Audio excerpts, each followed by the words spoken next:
It's a new day, and all you gossiping, backstabbing habitual haters, you're all history.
Y'all know who else I'm at.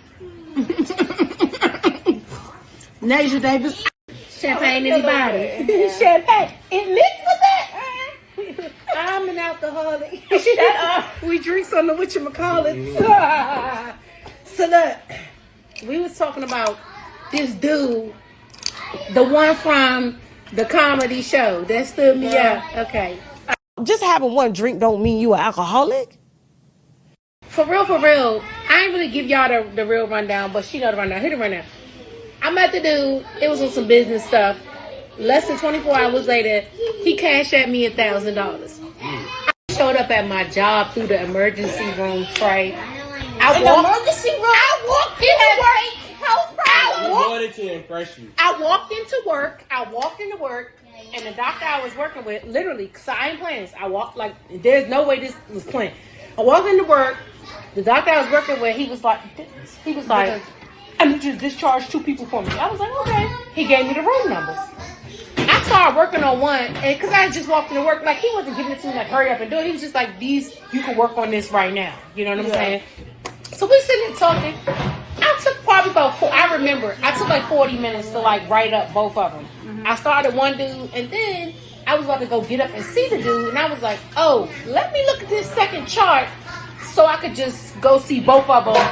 That's how I discharge. Like, let me tell both of them, and then I can tell both of them they're going home, and then I can work on the second one when I come back. Long story short, I did the first one, and then I said, oh, let me look at the second chart, and then I could just... When I read the name, I was like... When I read the name, the first thing I thought was, I know somebody with this name, and the person that I know with this name, I haven't talked to them in over a week. I didn't think nothing of it. I was like, oh, I know somebody with a name like this. I ain't told them like over a week.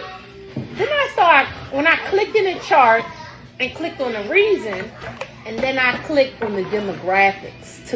And the only reason I clicked on the demographics because I was I'm writing a discharge, and a person's there for chest pain, so I'm trying to like tell them, okay, like, this is how I know to do it. If a person comes in with chest pain and their stress test is negative, I say, your stress test was negative, but your chest pain was real. Let's talk about the things going on in your life.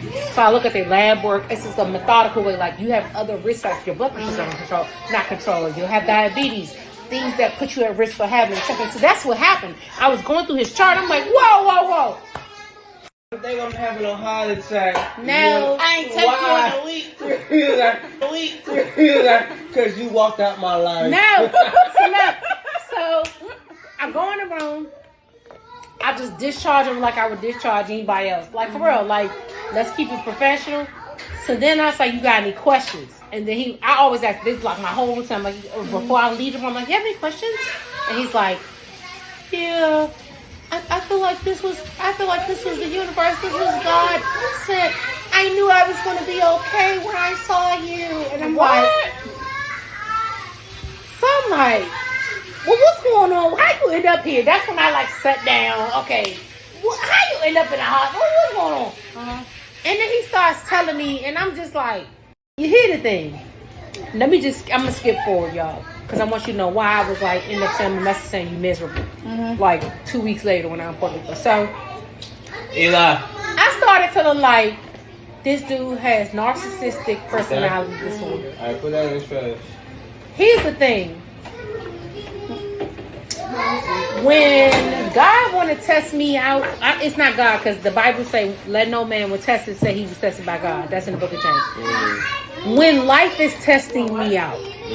Life is testing me out. Yeah. When life is testing me out, testing my spiritual character, it's always with money. It's always a situation with money. When I met my ex-husband, who is a grand narcissist, he is, within like 3 days of me meeting him, he had already sent me this back, so we talking about 2008. Okay, we talking about, he gave me the money. I put stipulations on it. Remember I told you, I was like, I ain't feel comfortable with that. I'm like, I ain't never had nobody just send me $1,000. I watch enough YouTube, enough social media to know when men send women money, they want something sexual. I wasn't with you with that. Oh, no, that's not what I want. So I wrote the terms for social media and stuff. I wrote what I was going to do. He said, give me 80-20. I believe, meaning you make 80%, 20%. So whatever business deals we do, you make 80% and spend 20%. When I thought about it, for his logo and the stuff that I did. Wait, you gonna spend 80? No. Spend whatever, 20. Whatever the company make. Oh, you get 20. I get She 80. get 80 and he get 20, but So, 20% oh, wow. still a lot. It's still, but it didn't make, y'all, the math still ain't math for me. Even then, I was telling you, I was like, that don't make sense. So, the math still ain't math for me. Even then, I was telling you, I was like, that don't make sense. So, what I knew was happening, so I knew what was happening. I said, you know how, like, if you think something happened, you be like, let me just do this. Like, if I think 1 + 1 = 2, when I see 1, let me be 1. And let's see if it equals. That's what started happening. It happened 3 times. And the long story short is, when I went to Puerto Rico, Hey, you can turn on the TV. he was, TV? I think, Yes, it is. I told you he asked me for money. The last time Denasia did my hair, I had told her He that, asked you. yeah.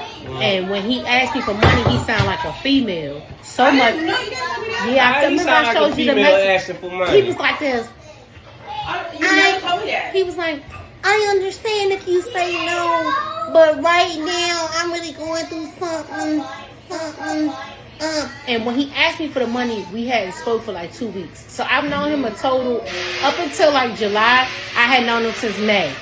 He asked me for some money in like June. And when he asked me for it, he put it out on the table like the way, it was right after the comedy show when he failed on that shit. Oh, can I get, somebody, Did the comedy show you told me was something? no, I had invited, Going with your cousin? I ended up going by myself. It was Donnell Rollins in the Birchman. You was at a birthday party, but I called you that day. I called you right after he played. I was in the Aldi's, but he was like, he's supposed to meet me at my house. He's gonna text me at the time he's supposed to meet me, talking about something he had a fever. And that's when I was like, man, you